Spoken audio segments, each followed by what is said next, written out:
প্রথম প্রশ্ন দেখো, এটা 673 নম্বর পেজ, 26 নম্বর সেট। এটা দেখো, প্রথম প্রশ্ন কি দিয়েছে, দুটি নদী অববাহিকার মধ্যবর্তী উচ্চভূমিকে বলে জলবিভাজিকা। চলমান বালিয়াড়িকে রাজস্থানের স্থানীয় ভাষায় বলা হয় ধ্রিয়ান। এল নিনোর আবির্ভাব হয় কোন মহাসাগরে? প্রশান্ত মহাসাগরে।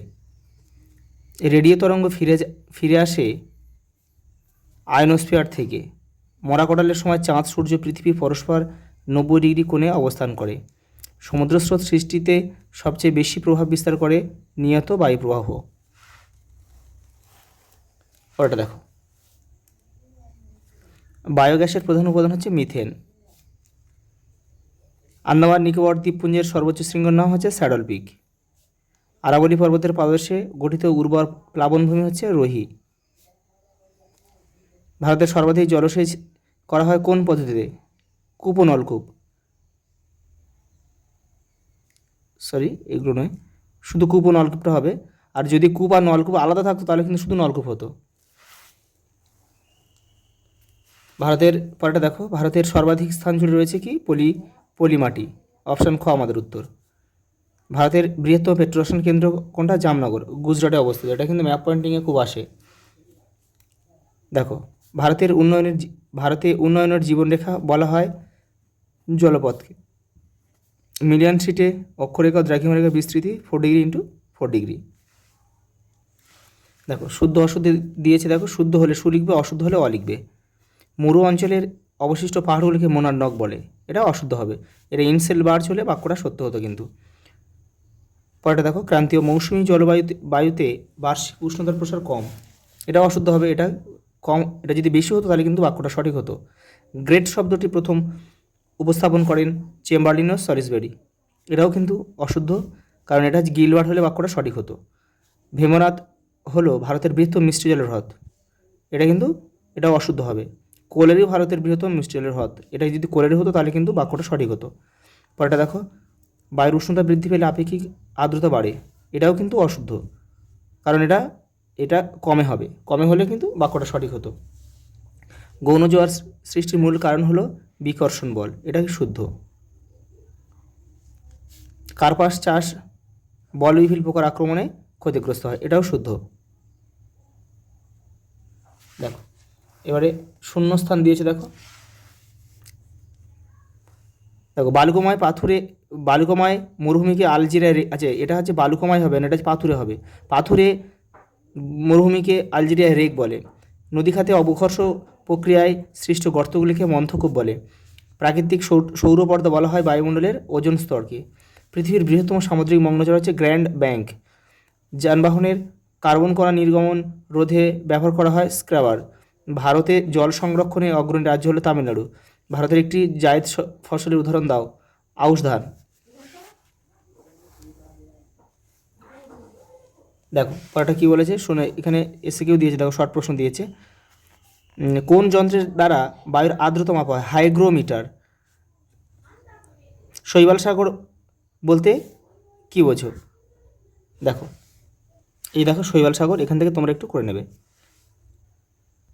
পরেরটা দেখো, গঙ্গা নদীর কোন অংশে বা কোন প্রবাহে সর্বাধিক দূষণ দেখা যায়? মধ্য প্রবাহে। কোন শিল্পকে শিল্পের শিল্প বলে? অটোমোবাইল শিল্পকে শিল্পের শিল্প বলে। ভারতের একটি টুইন সিটির উদাহরণ দাও। দেখো, হাওড়া কলকাতা হতে পারে, আবার হায়দ্রাবাদ এবং সেকেন্দ্রাবাদ, দুটো লিখতে পারো, যেটা খুশি লিখবে। 2011 সালের জনগণনা অনুযায়ী ভারতের সাক্ষরতা হার কত? 74.04%। দক্ষিণ ভারতে ধান ভাণ্ডার কোন অঞ্চলকে বলে? থাঞ্জাভুর, তামিলনাড়ুর থাঞ্জাভুর অঞ্চলকে। ভারতের মহাকাশ গবেষণার নাম কি? ISRO, Indian space research organisation. তার একটা ছক দিয়েছে। দেখো, তোমরা কিন্তু কেউ তীর চিহ্ন দিয়ে কিন্তু মেলাবে না। দেখো, চিকমাগালুর ভারতের কফি গবেষণা কেন্দ্র, তাহলে এখানে 2.4.1 লিখবে। সম্বর লবণাক্ত জলের হ্রদ, রাজস্থানে অবস্থিত, 2.4.2। কারেওয়া কাশ্মীর উপত্যকায় দেখা যায়, এটা লিখব 2.4.3। আর যেটা পড়ে আছে স্পট হচ্ছে ফ্রান্স, তাহলে 2.4.4। দেখো, ম্যাপ পয়েন্টিং কী আছে দেখে নাও। দেখো তোমাদের ম্যাপ পয়েন্টিং কি প্রথমে কী দিয়েছে আরাবলি পর্বত। দেখো এই যে ম্যাপ রয়েছে, ম্যাপের প্রথমে তোমরা নাম, রোল, রেজিস্ট্রেশন নাম খুব সুন্দর করে লিখবে পেন দিয়ে, আর ভিতরে কিন্তু সব পেন্সিলে করবে।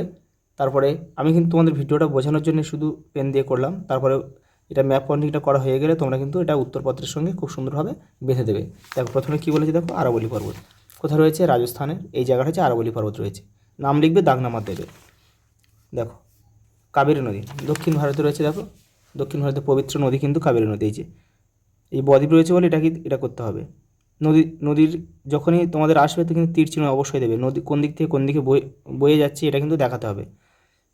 পরেরটা দেখো ভারতের গভীরতম বন্দর। দেখো এটা হচ্ছে, দেখো বিভিন্ন বইয়ে কী আছে দেখো, এটা পারাদ্বীপ। এটা হচ্ছে সমরেন্দ্র মোদকের বইয়ে এটাই রয়েছে কিন্তু, যে গভীরতম বন্দর পারাদ্বীপ। দেখো এই যে উড়িষ্যায় অবস্থিত। লোকটাক হ্রদ মণিপুরে অবস্থিত। এই যে লোকটাক হ্রদ প্রাকৃতিক সৌন্দর্যের জন্য কিন্তু খুব বিখ্যাত। শ্রীনগর একদম উপরের দিকে দেখো, এই যে শ্রীনগর রয়েছে 6.5। তারপর দেখো ভারতের একটি চিরহরিত অরণ্য অঞ্চল, একদম পশ্চিমঘাট পর্বতের পশ্চিম ঢালটাই হচ্ছে কিন্তু চিরহরিত অরণ্য অঞ্চল। এখান থেকে এটা পুরোটাই এই চিরহরিত অরণ্য অঞ্চল 6.6। পরেরটা দেখো কাথিয়াবাড় উপদ্বীপ। দেখো এই যে গুজরাটের এই অংশটা হচ্ছে কাথিয়াবাড় উপদ্বীপ। করমণ্ডল উপকূল, এই যে এখান থেকে এটা হচ্ছে করমণ্ডল উপকূল। এই যে 6.8। ভারতের চা গবেষণা কেন্দ্র হচ্ছে আসামের জোরহাট। এই যে এই আসামের জোরহাট এইখানে অবস্থিত। এখানে মেঘালয় অবস্থিত, এখানে অরুণাচল প্রদেশ, এখানে নাগাল্যান্ড অবস্থিত। ঠিক এই বর্ডারে নাগাল্যান্ড আর আসামের বর্ডারে অবস্থিত। ভারতের একটি অতি জনবিরল বসতিযুক্ত অঞ্চল, দেখো আমরা লাদাখ করেছি। এই যে প্রতি বর্গ কিলোমিটার কিন্তু 5 জন মাত্র বাস করে। এই যে এই অংশটা হচ্ছে লাদাখ। 6.10। আজ এই পর্যন্ত, দেখা হবে পরের ভিডিওতে।